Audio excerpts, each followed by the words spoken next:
الحمد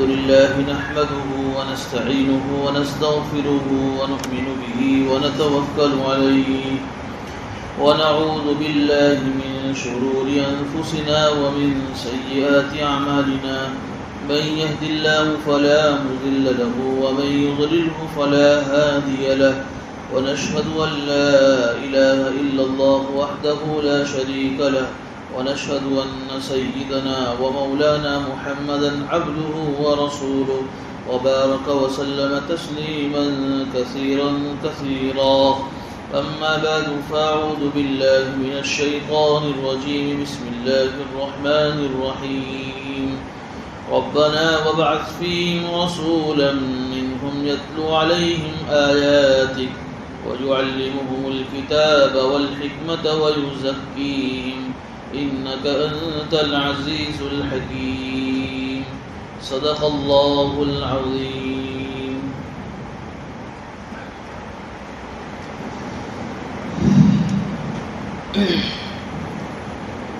گزشتہ مجلس میں یہ مضمون چل رہا تھا حضرت ابراہیم علیہ السلام نے اور ان کے بیٹے حضرت اسماعیل علیہ السلام نے جب اللہ کے حکم سے اللہ کے گھر یعنی کعبۃ اللہ کی تعمیر فرمائی تو کعبۃ اللہ کی تعمیر کے پورا ہو جانے کے بعد اللہ کے اس گھر کے بن جانے کے بعد ان دونوں باپ بیٹا نے اللہ کے حضور میں کچھ دعائیں مانگی، کیونکہ حدیث میں آتا ہے کہ ہر عمل کے بعد دعا قبول ہوتی ہے. کوئی بھی آدمی نیک کام کرے خواہ اس کی کوئی بھی شکل ہو، اگر کسی غریب کو ایک روپیہ ہی دے دے اس کے بعد بھی دعا مانگنی چاہیے. ہر نیک عمل کے بعد دعا ضرور قبول ہوتی ہے.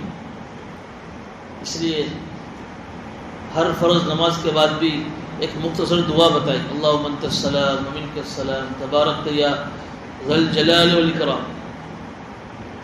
تو حضرت ابراہیم علیہ السلام نے چونکہ اللہ کے حکم سے ایک بہت بڑا نیک عمل کیا، اللہ ہی کی توفیق سے، اللہ ہی کی مرضی سے، تو ان دونوں نے اللہ کے حضور میں دعا مانگی. سب سے پہلے جو دعا مانگی، ربنا تقبل منا، اے اللہ تعالیٰ تو ہماری اس خدمت کو قبول فرما. گزشتہ تفصیل سے بات آ گئی. اس میں یہ اشارہ تھا حضرت ابراہیم علیہ السلام کا کہ جب کوئی آدمی کوئی بڑا نیک عمل کرتا ہے تو اس کے دل میں ایک کبر پیدا ہوتا ہے، ایک عجب پیدا ہوتا ہے، یہ میں نے کیا، یہ میں نے کیا، اتنے غریبوں کو کھانا میں نے کھلایا، اتنے مدرسے میں نے بنوائے، اتنی مسجدیں میں نے بنوائے، میں نے کیا. حضرت ابراہیم علیہ السلام کی اس دعا سے ہمیں یہ پیغام مل رہا ہے کہ نیک عمل کرنے کے بعد اس عمل کی قبولیت اللہ سے مانگنی چاہیے کہ اللہ تو اس میری خدمت کو قبول فرما. ظاہر میں عمل دکھنے میں بہت بڑا ہے، ظاہر میں عمل لوگوں کی نگاہ میں بہت اہم ہے، لیکن پتہ نہیں اللہ تیرے یہاں قبول ہے کہ نہیں. اس نے پہلی دعا مانگی، ربنا تقبل منا، اللہ تو میرا عمل قبول فرما. اور عمل کی قبولیت کے لیے علماء نے جو شرط بتائی وہ کہ اخلاص. کوئی بھی عمل کرے اللہ کو راضی کرنے کے لیے کرے، اللہ کو دکھانے کے لیے کرے. حدیث میں آتا ہے نا کہ ایک آدمی پہاڑ کی اونچی چوٹی پر بند کمرے میں کوئی نیک عمل کرتا ہے اللہ کو راضی کرنے کے لیے، لیکن اللہ تعالیٰ اور اس کے عمل میں اخلاص دیکھتے ہیں تو اللہ لوگوں کے سامنے اس کو ضرور ظاہر کرتے ہیں. اللہ والوں کی عبادتیں ہمارے سامنے نہیں ہیں. رات کی ان کی تنہائیاں، رات کی ان کی دعائیں، رات کی ان کی اللہ کے سامنے رونا ہم نے نہیں دیکھا ہے، لیکن ان کی اس دعا میں، ان کی اس اللہ کے سامنے رو دلوں میں اخلاص اتنا ہوتا ہے کہ ہمیں ان کی چہروں پر ساری چیزیں نظر آ جاتی ہیں اور ہمارے دل میں ان کی محبت پیدا ہو جاتی ہے. تو عمل اگر ہم اخلاص سے کریں کہ اللہ اس کو ضرور ظاہر کرے گا. ہماری نیت تو یہ ہو کہ اللہ میرا راضی ہو جائے. وہ کہاوت نیکی کر کے دریا میں ڈال. ہر نیکی اگ کے رہتی ہے. ان اللہ لا یضیع اجر المحسنین، اللہ تعالیٰ نیک عمل کرنے والے کے اجر کو ضائع نہیں کرتے ہیں. آج نیکی کی ہے تم نے کسی کے ساتھ اللہ کو دکھانے کے لیے کی، تو ایسا نہیں کہ آدمی سوچے کہ یار مجھے اس کا کیا بدلہ ملا. کبھی نہ کبھی اس عمل کا بدلہ دنیا میں اللہ ضرور دیتے ہیں. وہ موسیٰ علیہ السلام کے زمانے کا آپ نے بنی اسرائیل کا آپ نے واقعہ سنا, بہت پہلے میں نے سنایا تھا. ایک 3 آدمی تھے غار میں, کسی کام سے وہ غار میں پھنس گئے. غار میں گئے اور اوپر سے پتھر نیچے لڑکا اور غار بند ہو گئی.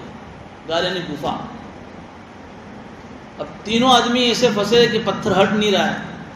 اب اس موقع پر تینوں نے آپس میں مشورہ کیا کہ اللہ کے سامنے ہر آدمی اپنا کوئی ایسا نیک عمل پیش کرے جس سے اللہ کو رحم آ جاوے اور یہ غار کا منہ کھولے اور ہم باہر آئیں. تینوں نے اپنا اپنا نیک عمل پیش کیا. ہر ایک کا اپنا ایک عمل تھا. اللہ تعالیٰ کو ان کے عمل میں اتنا اخلاص پسند آیا کہ ہر ایک کے ایک ایک عمل اللہ کے سامنے پیش کرنے سے وہ غار کا دروازہ ہٹا اور تینوں غاروں سے باہر نکل گئے. لمبا چوڑا واقعہ ہے. اس سے ہمیں ایک بات یہ ملتی ہے کہ ہمیں اپنی زندگی میں کچھ عمل اللہ کے لیے ایسے کر کے ریزرو رکھنے چاہیے جو میں اور میرا اللہ ہی جانتا ہو, کوئی نہ جانتا ہو. فیما بینہ و بین اللہ. کہتے ہیں نا کہ داہنے ہاتھ سے دو تو بائیں ہاتھ کو بھی خبر نہ پڑے. بعض مرتبہ کوئی صدقہ ایسا ہوتا ہے جو جس کا مقصد لوگوں میں ترغیب ہو تو وہ ظاہر علانیہ بھی شریعت میں پسند کیا گیا ہے کہ اگر کسی کو ترغیب دینی ہے کہ ہمارے اس عمل سے کسی کو ترغیب ملتی ہو تو اس میں کوئی عمل اگر اس لیے کر رہے ہیں کہ لوگ دیکھیں گے تو اس سے ترغیب ملے گی, تو اس میں یہ شریعت میں پسند ہے کہ بھائی اس کو لوگوں کے سامنے کرو. لیکن اگر یہ مقصود نہیں ہے تو پھر عمل ہمارا ایسا ہونا چاہیے کہ بھائی ہمیں اپنے بائیں ہاتھ کو بھی خبر نہ ہو. ہر آدمی کے پاس اپنا کوئی ایک ایسا عمل ہونا چاہیے کہ کہیں میں پھنسوں اور اس عمل کا وسیلہ میں اللہ کو دوں, اللہ میرے اس معاملے کو حل کر دے. یہ سب سے پہلی دعا مانگے, اللہ میری دعا کو قبول فرما, اللہ ہماری اس خدمت کو قبول فرما. آپ دیکھ رہے ہیں کیسی دعا قبول ہوئی. آج سے 4000 سال پہلے کعبہ بنایا اور اللہ سے اس قبولیت کی دعا مانگی. کتنے ہر سال لاکھوں کی تعداد میں حاجی حج کرنے کے لیے جا رہے ہیں. آج سارے حاجی مینا میں پہنچے ہیں اور جتنے بھی جو حج کے مقامات ہیں, جو حج کے دن ہیں, یہ سارے کے سارے ان کی قربانیوں کی یادگار ہیں. آدمی جب قربانی دیتا ہے تو اللہ کے یہاں اس کی قربانی ضائع نہیں ہوتی ہیں. ایک گھر جب ایک کانٹریکٹر جب بناتا ہے تو اس گھر کے بنانے میں سب سے بڑی قربانی کس کی ہوتی ہے؟ ارے بولو, پانی. اپنی ساری قربانی اور اپنی ساری چیز قربان کر دیتا ہے, اپنی ذات پوری اس نے قربان کر دی. لیکن جو عمارت اور بلڈنگ جب کھڑی ہوتی ہے تو آدمی کو اس کی قربانی نظر نہیں آتی, لیکن اسی کی قربانی سے آج یہ بلڈنگ ہمارے سامنے نظر آ رہی ہے. ہم جتنا اللہ کے سامنے جھکیں گے, جتنی قربانیاں دیں گے, ہم چاہے اس قربانی کا پھل اپنی سامنے دیکھیں نہ دیکھیں, ہماری نسلیں اس قربانی سے فائدہ اٹھائیں. کسی کہتے ہیں کہ ایک پیڑھی میں اگر 7ویں پیڑھی میں بھی اگر ایک باپ زندہ ہوتا ہے تو 7 پیڑھی تک اس باپ کی زندگی کا اثر چلتا ہے. وہ حضرت خضر علیہ السلام کا اور حضرت موسیٰ علیہ السلام کا واقعہ آپ نے سنا. اس میں وہ جو 3 چیزیں بات ہوئی تھی, اس میں ایک وہ 2 یتیم کی جو دیوار تھی, جب خضر علیہ السلام نے دیوار گرا دی, جس دیوار کے نیچے خزانہ چھپا ہوا تھا, جو دیوار گری ہوئی تھی اس کو کھڑی کر دی, گرایا نہیں. حالانکہ اس بستی والوں نے کھانا نہیں دیا تھا. تو موسیٰ علیہ السلام کہا کہ جس بستی والوں نے تم کو کھانا نہیں دیا ہے تم اس بستی والوں کی سیوا کرتے ہو. بعد میں جب اس کا پتہ چلا, جب اس کی تحقیق ہوئی, معلوم ہوا کہ یہ 2 غریب یتیموں کا ان کا جو باپ تھا, انہوں نے جو ہے خزانہ دفن کیا. علماء نے یہ بات لکھی ہے کہ یہ وَقَانَ أَبُوهُمَا صَالِحًا, قرآن کے الفاظ ہیں کہ ان کا باپ نیک تھا. علماء لکھا ہے کہ ان کا باپ نے, ان کی 7ویں پیڑھی میں کوئی باپ نیک تھا جس نیکی کا اثر یہ ہوا کہ اللہ تعالیٰ نے ان کی جو ہے اس خزانے کو اللہ نے محفوظ فرمایا. تو بہرحال یہ پہلی چیز ہے کہ آدمی کو اپنے نیک عمل کے بعد اللہ سے قبولیت مانگنی چاہیے. دوسری دعا حضرت ابراہیم صاحب نے مانگی تھی, ربنا وجعلنا مسلمین لک, اللہ تو ہمیں فرما بردار بنائے رکھ, استقامت کی دعا مانگی تھی. تیسری دعا مانگی تھی کہ ہمارے ساتھ ساتھ میں ہماری پوری اولاد کو بھی اللہ تو نیک بنائے رکھ. یہ 3 دعاؤں کا تذکرہ گزشتہ ہوا تھا. نہیں, یہ دوسری دعا ہے. تیسری دعا وَأَرِنَا مَنَاسِكَنَا وَتُبْ عَلَيْنَا, اللہ تو نے یہ کعبۃ اللہ بنایا ہے, اس کی تعمیر فرمائی ہے, تو اب یہ حج کیسے کرنا, حج کے کیا مسائل ہیں اور حج کے موقع پر کہاں کہاں جانا, یہ ہمیں بتا. مناسک, حج کے مقامات اور حج کے مسائل. چنانچہ اللہ تعالیٰ نے حج کے فضائل, حج کے مناسک میں حج کے مقامات اور حج کے مسائل سارے ان کو سکھائے. آج کی جو آیت پڑھی گئی ہے یہ چوتھی دعا ہے، بڑی اہم دعا مانگی ہے۔ سب سے پہلے میں اس کا ترجمہ کرتا ہوں، ربنا اے ہمارے رب، وبعث فیہم رسولا منہم، کہ میری اس اولاد کے اندر ایک ایسا نبی اور ایک ایسا رسول بھیج، انہی میں سے یتلو علیہم آیاتک، کہ جو نبی کی خوبیاں یہ ہوں کہ جو لوگوں کے سامنے تیری کتاب کی تلاوت کر کے سنائیں، وَيُعَلِّمُهُمُ الْكِتاب، اور اس کتاب کی میننگ اور اس کتاب کا معنی لوگوں کو سمجھائیں، والحکمہ، اور دانائی کی اور نصیحت کی باتیں لوگوں کو بتائیں، وَيُزَكِّيهِمْ، اور لوگوں کو جو ہے لوگوں کا تزکیہ کرے، لوگوں کو گناہوں سے پاک صاف کرے، اِنَّكَ أَنْتَ الْعَزِيزُ الْحَكِيمُ، بشک تو بڑا زبردست غلبے والا ہے اور تو بڑا حکمت والا ہے۔ یہ چوتھی دعا حضرت ابراہیم صاحب نے مانگی کہ اللہ میری اولاد کے اندر قیامت سے پہلے آخری ایک ایسا نبی پیدا فرما جو نبی جو ہے جس نبی میں 4 خوبیاں۔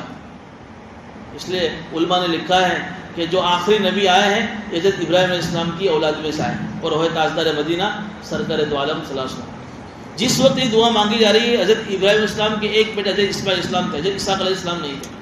آپ کو میں نے پہلے بھی بتایا 2 بیٹے ہیں، اسحاق علیہ السلام سے جو نسل چلی ان کے بیٹے حضرت یعقوب علیہ السلام سے، اس کو بولتے ہیں بنو اسرائیل۔ اس میں 4,500 نبی آئے ہیں۔ ان کے بڑے بیٹے اسماعیل علیہ السلام، ان کی جو اولاد ہوئی ان کو بولتے ہیں بنو اسماعیل۔ جس وقت یہ دعا مانگی جا رہی ہے صرف بڑے بیٹے تھے، اسحاق علیہ السلام ابھی پیدا نہیں ہوئے تھے۔ اس لیے علماء نے لکھا ہے کہ یہ آخری نبی بنو اسماعیل میں سے آئے۔ ایک نبی آئے، لیکن یہ نبی کیسے نبی آئے؟ جو نبی تمام نبیوں کے سردار بن گئے۔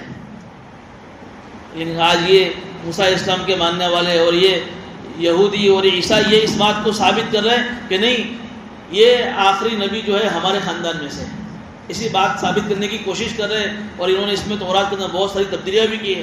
لیکن قرآن کی اس آیت سے صاف پتہ چلتا ہے جس وقت تک کعبۃ اللہ کی تعمیر ہوئی صرف اسماعیل اسلام ان کے پاس تھے، اور انہی کی اولاد میں سے دعا مانگی ہے۔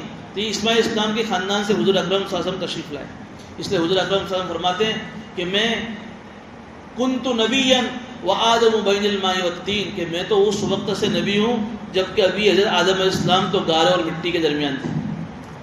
پہلے اپنی بات بتائی کہ میں نبی ابھی نہیں بنا، میں تو کب سے نبی ہوں، دنیا بھی نہیں بنی ہے، حضرت آدم علیہ السلام بھی دنیا میں نہیں آئے ہیں، وہ تو ابھی گارے اور مٹی کے درمیان میں تھے، اس سے پہلے اللہ نے مجھے نبی بنا دیا۔ آئے سب سے آخر میں ہیں، لیکن حضور کے صدقے میں اللہ نے پوری دنیا کو بنایا ہے۔ حضور نہ ہوتے تو پوری دنیا نہ ہوتی۔ پھر آگے اللہ کے نبی فرماتے ہیں کہ میں اپنے معاملے کی ابتدا بتاؤں کہ میں اپنے دادا حضرت ابراہیم علیہ السلام کی دعا ہوں، یہ دعا کہ ان کی دعا کی برکت سے میں دنیا میں آیا۔ میں حضرت عیسیٰ علیہ السلام کی بشارت ہوں۔ عیسیٰ علیہ السلام نے اپنے زمانے میں جب ان کی قوم ان کے پیچھے پڑی تھی، سورہ صف میں اس کا تذکرہ ہے، اپنے قوم سے کہا تھا کہ میں وَمُبَشِّرًا بِرَسُولٍ يَأْتِي مِن بَعْدِ اسْمُهُ احمد، کہ میں ایک ایسے نبی کی خوشخبری دے رہا ہوں جو میرے بعد آئے گا اور جس کا نام احمد ہوگا۔ حالانکہ حضور اکرم صلی اللہ علیہ وسلم کتنے سال پہلے عیسیٰ علیہ السلام آئے، 600 سال پہلے، 600 سال پہلے اپنی قوم کو ایک بشارت سنا کر گئے تھے کہ میرے بعد ایک نبی آئے گا اور اس نبی کا نام احمد ہوگا، چونکہ ہمارے نبی کے 2 نام ہیں، احمد اور محمد۔ تو میں حضرت عیسیٰ علیہ السلام کی بشارت ہوں، اور میں اپنی والدہ حضرت آمنہ کا خواب ہوں۔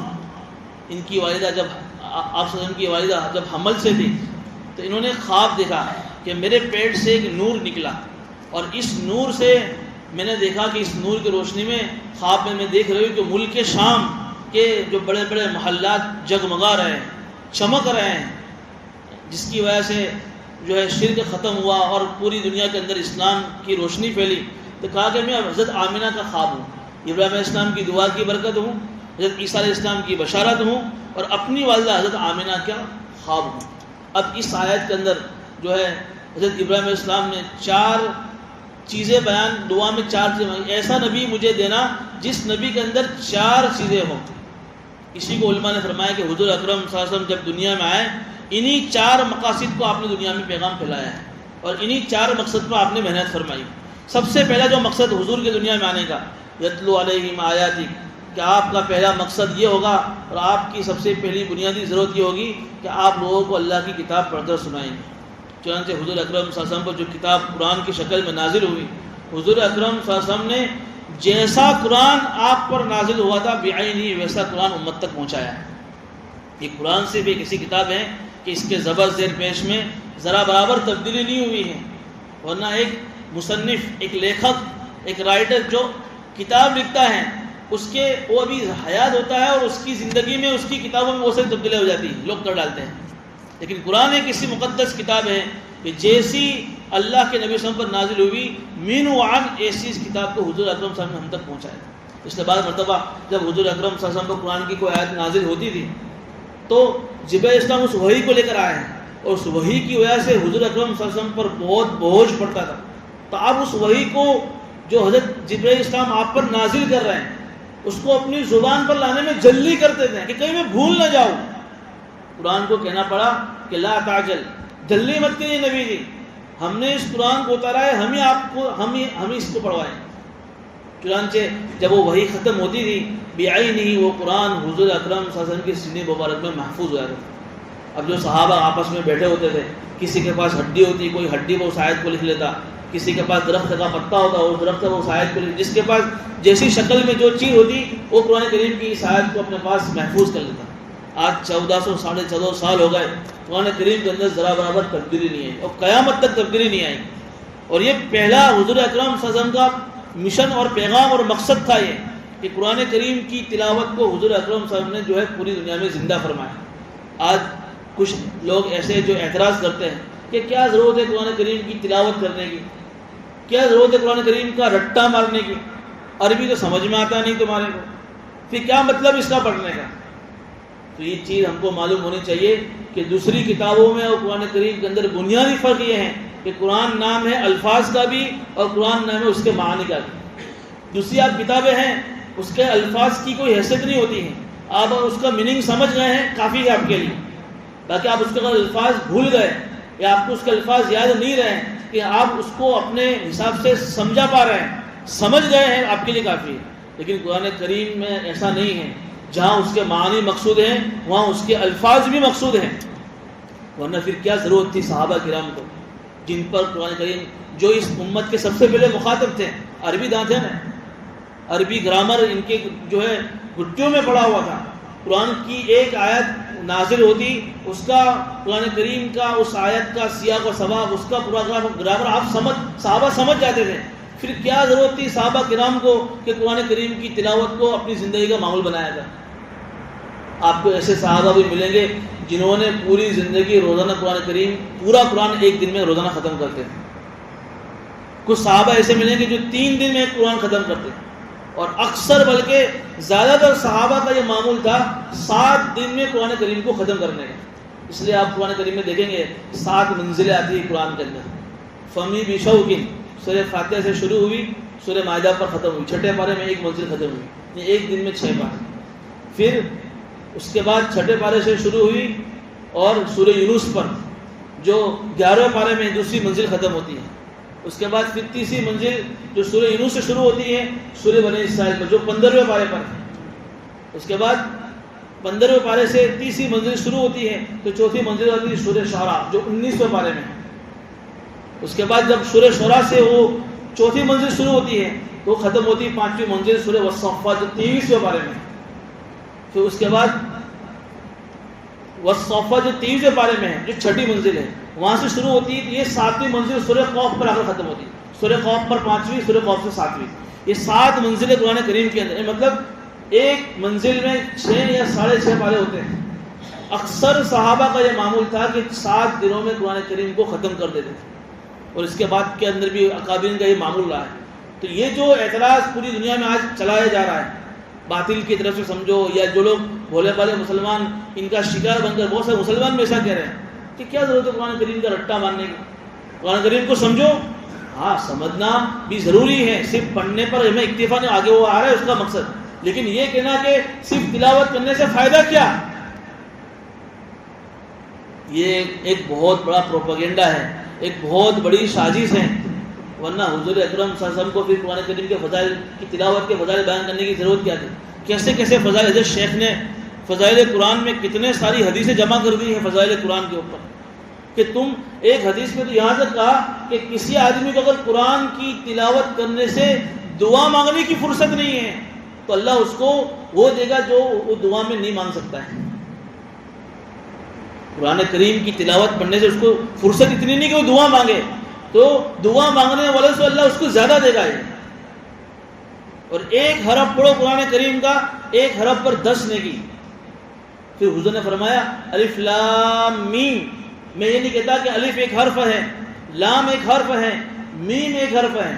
یہاں جو قرآن کریم کی بات سنتے کچھ آپ دیکھیں گے، کچھ حروف کی طرح ہم پڑھتے ہیں، الف جیسے علم طرح میں ہم پڑھتے ہیں علم، لیکن کچھ صورتوں کے شروع میں حروف مقطعات ہے جس میں ہم الف کو الگ پڑھ رہا ہے، لام کو الگ پڑھ رہا ہے، میم کو الگ پڑھ رہا ہے۔ الف لام میم، الف میں 3 حرف، لام میں 3 حرف، میم میں 3 حرف۔ حضور فرماتے کہ میں نہیں کہتا کہ الف ایک حرف ہے، لام ایک حرف ہے، میم ایک حرف ہے، بلکہ اگر الف میں 3 حرف ہیں تو تمہیں 30 نیکی ملی، لام میں 30 حرف ہے 30 نیکی ملی، میم میں 3 حرف ہے 30 نیکی ملی۔ صرف الف لام میم پڑھا 90 نیکی آدمی کو ملی۔ اور بھی بہت سارے فضائل ہیں، اس لیے قرآن کریم کی تلاوت کا جو ہے یہ سب سے پہلا مقصد تھا حضور اکرم صلی اللہ علیہ وسلم کا۔ خود کئی واقعات جیسے آپ کو ملیں گے، حضور اکرم صلی اللہ علیہ وسلم کے زمانے میں آپ قرآن کریم کی تلاوت لوگوں کو سنا رہے ہیں، صرف تلاوت سن کر بہت سارے لوگ مسلمان ہو گئے، کیونکہ قرآن کریم کی تلاوت کی تاثیر ہی ایسی ہے۔ تو ہمارے دل ایسے سخت ہو گئے ہیں کہ قرآن کی تلاوت ہوتی ہے آدمی کو رونا نہیں آتا ہے۔ انہوں نے ایمان والوں کی نشانی بتائی ہے کہ قرآن کی تلاوت ہو اور آدمی کا دل نہ اسے آدمی کا دل نہ کانپے، ایسا ہو ہی نہیں سکتا ہے۔ یہ قرآن کریم کی تلاوت کی تاثیر ہے۔ اس لیے قرآن کریم کی تلاوت کو بھی ہمیں اپنی زندگی کا معمول بنانا چاہیے۔ صرف جنتر منتر کی طرح صرف جھاڑ پھونک کی کتاب ہم نہ سمجھے اس کو۔ سورہ یاسین کیوں پڑھ رہا ہے؟ کہ بھائی مردے کی جان آسانی سے نکل جائے، کہتے ہیں بھائی سورہ یاسین کی تلاوت کا ورد چالو رکھو تاکہ مردے کی جان آسانی سے۔ تو صرف یہ جھاڑ پھونک کی کتاب ہے، یہ صرف جنتر منتر کی طرح جھاڑ پھونک کر دیا۔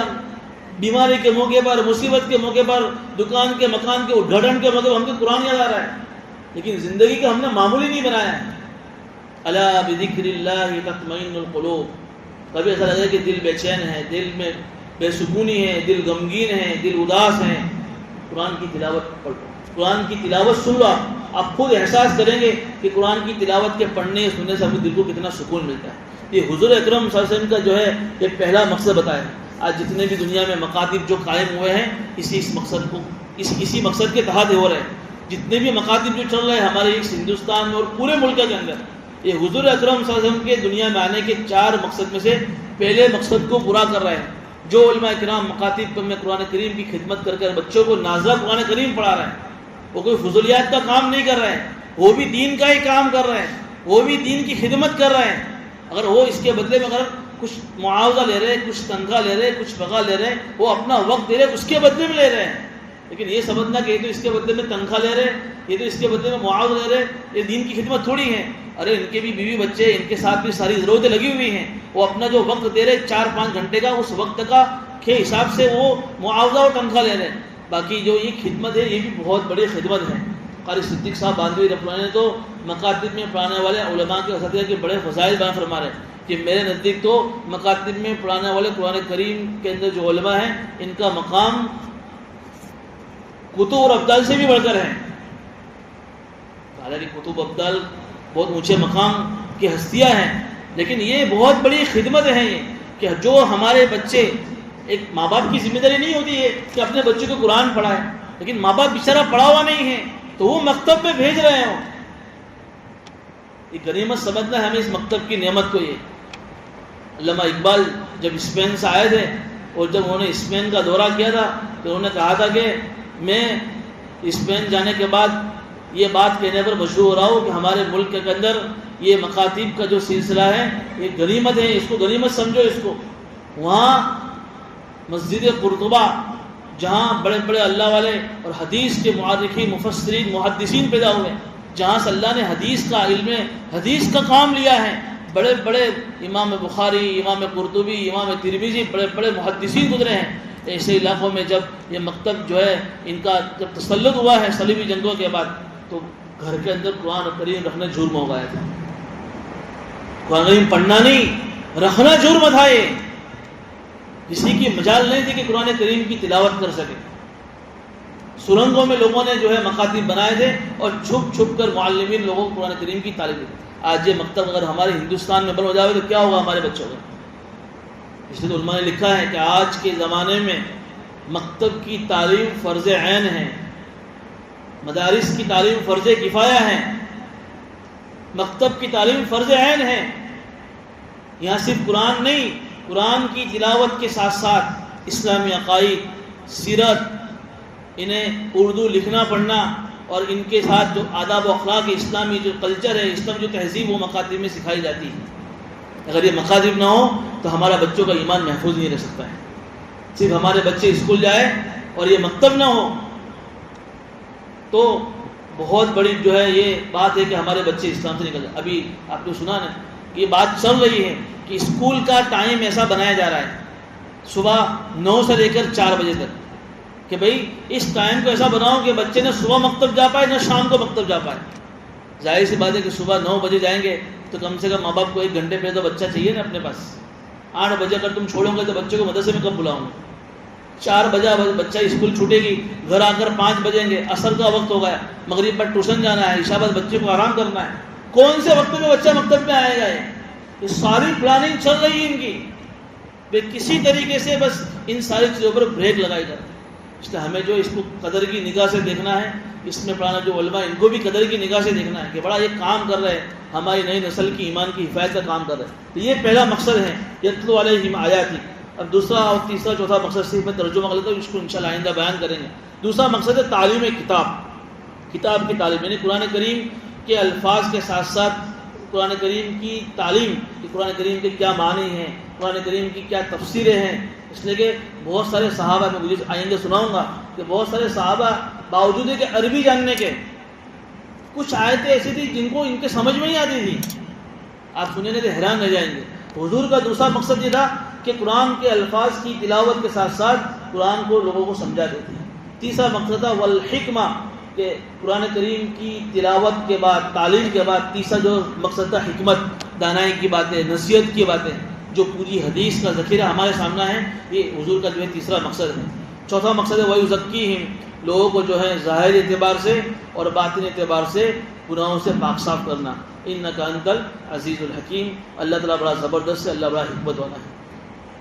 شنیچر کے دن قربانی ہماری جو ہے عید کا دن ہے، عید الاضحیٰ ہماری شنیچر کو شروع ہو رہی 3 دن ہیں، تو قربانی کے تعلق سے 2 باتیں مجھے کہنی تھی۔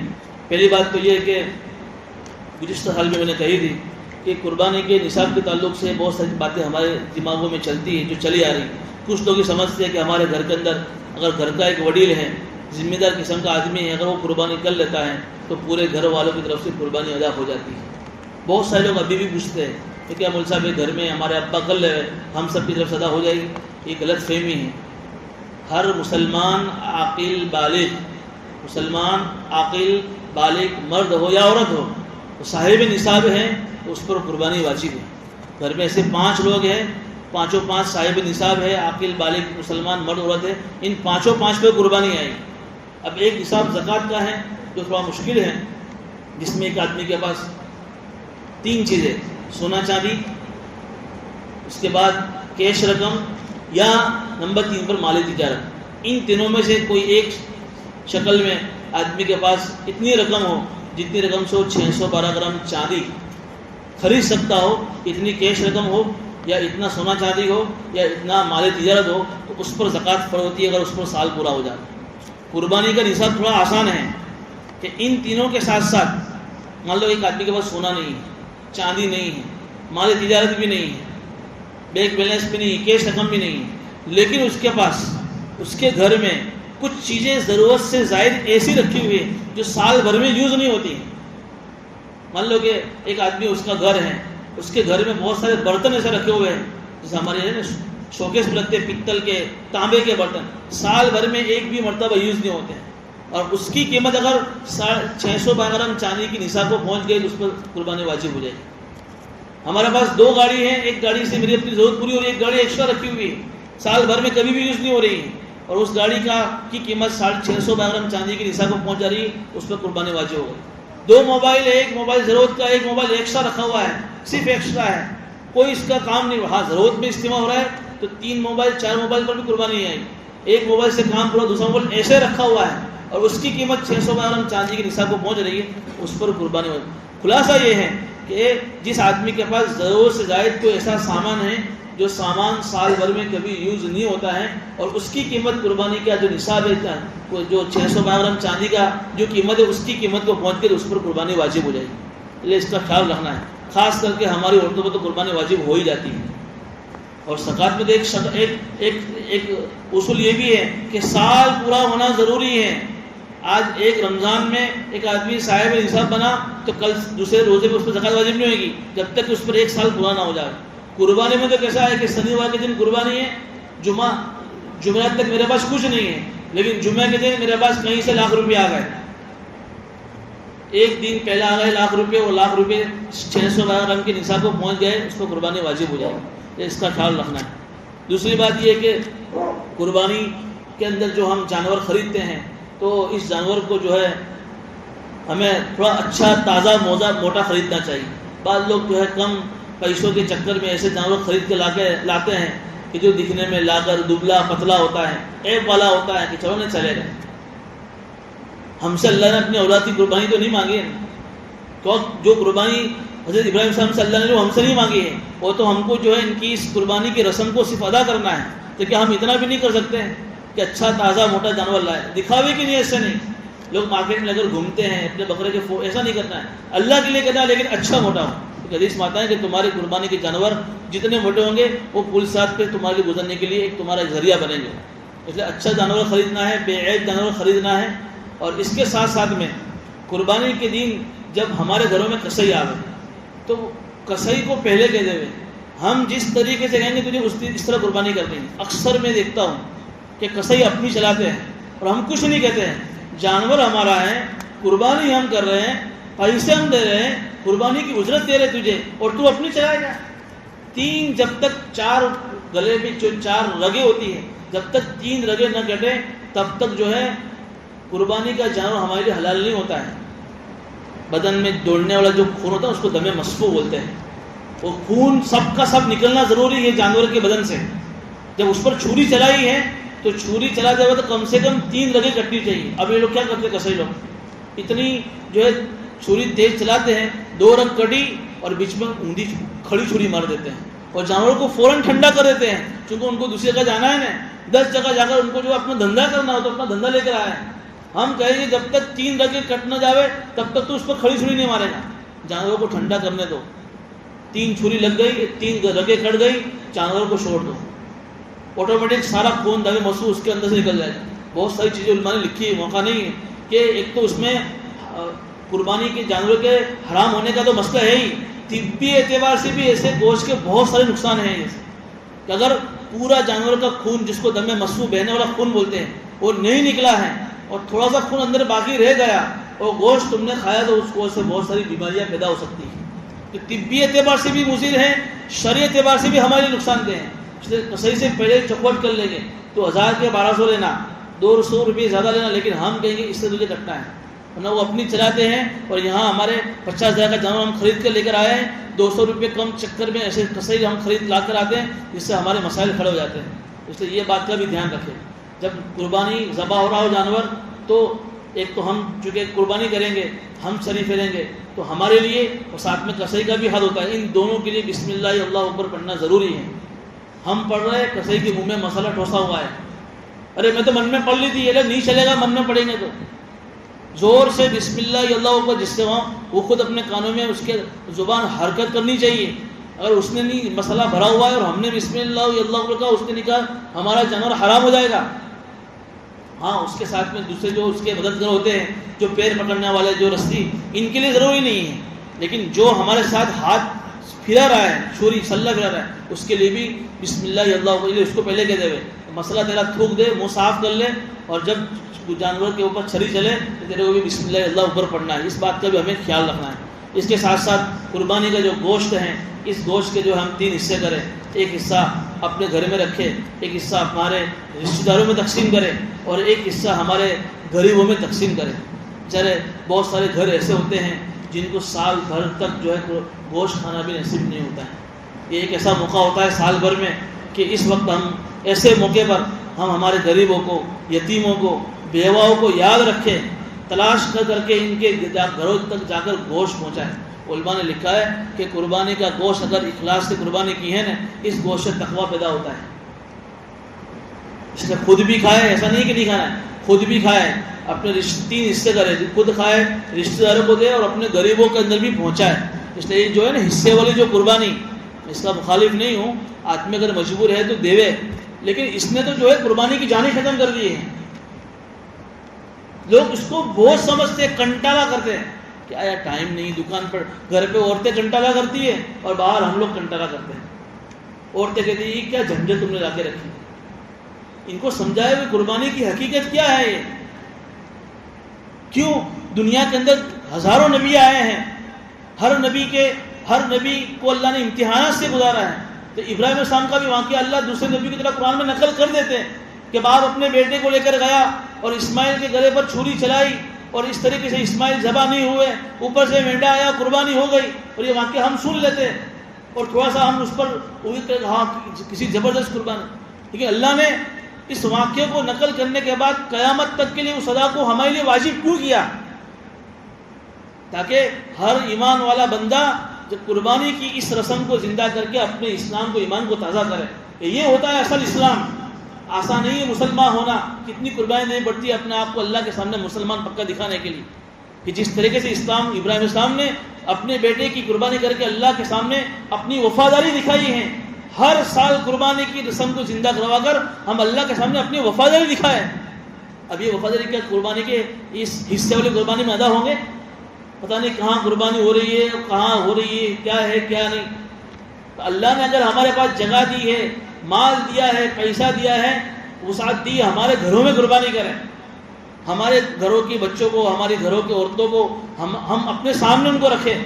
3-4 دن پہلے ہمارے گھروں میں جانور لے آئے، ان کو اپنے ہاتھوں سے چارہ کھلائے، اپنے ہاتھوں سے ان کو پانی پلائے. پھر دیکھو ان کی محبت جب ہمارے دل میں آئے گی تو پھر جس دن قربانی کا جب جانور ذبح ہوگا نا، ہمارے آنکھوں سے آنسو نکلیں گے. یہ قربانی کی جو ہے رسم، یہ حصے والی قربانی سے ختم ہو رہی ہے. یہ مزاج ختم کرنے کی ضرورت ہے. ہر چیز میں ہم فارمالٹی، چلو 1600 روپے کا حصہ لکھا دیتے ہیں، جان چھوٹ گئی. دنیا کے معاملے میں تو ہم کسی چیز کو کمپرومائز نہیں کرتے ہیں.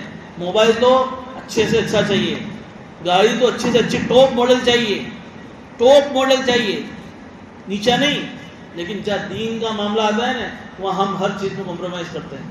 ارے اس میں تو 35,000 کا جانور لینا پڑے گا اور پتہ نہیں کہ اس سے میں کتنے روپے آئیں گے، یہاں 1400 میں میری جان چھوڑ جائے گی. تو کیا اللہ کو معلوم نہیں؟ کیا ہم اللہ کو بیوقوف بنا رہے ہیں؟ کیا اس سے قربانی کی رسم، یہ قربانی کی جو روح زندہ ہو رہی ہے ختم کر رہے ہیں؟ اس لیے خدا را اس بات کو سمجھو. یہ جو حصے والی قربانی مجبوری میں وہ بات الگ ہے، وہ اپنی قربانی ہو جائے، میں منع نہیں کر رہا ہوں، لیکن وسعت ہونے کے باوجود بھی یہ جو رسم چلی ہے اس کو ختم کرنے کی ضرورت ہے. بہرحال یہ قربانی داروں سے کچھ ایک بات یہ بھی رہ گئی کہ قربانی کے تعلق ہم یہ غیر مسلم کو دے سکتے. لوگ پوچھتے ہیں زکوٰۃ دے سکتے ہیں، لیکن قربانی کا اگر کوئی غیر مسلم ہمارا جو کھاتا ہے اس کو ہم قربانی کا گوشت دے سکتے ہیں. اور قربانی کے دنوں میں ہم خاص طور سے صفائی کا بھی خوب اہتمام رکھیں. اسلام میں صفائی ستھرائی کا خوب دھیان ہے. اپنے گھروں میں ایسی پولیتھین جو پلیٹ آتی ہے لا کر رکھیں، ساری گندگی اسی کے اندر ڈالیں، ورنہ ہماری اس قربانی سے بہت غلط میسج آتا ہے. لوگ روڈوں پر جو ہے خون پھینکتے ہیں اور اس کی گندی چیزیں پھینکتے ہیں. اور کچھ لوگ ایسے ہوتے ہیں جو ہندو اور غیر مسلم جو بیچارے یہاں سے گزرتے ہیں، ان کو تکلیف ہوتی ہے. ہم کیوں ایسا کام کریں؟ ایک عمل واجب کا کر کے، ایک حرام کام کر کے ہم نے سارے اس عمل کا ثواب ہم نے ختم کر دیا. اللہ پاک ہمیں ان باتوں پر عمل کرے.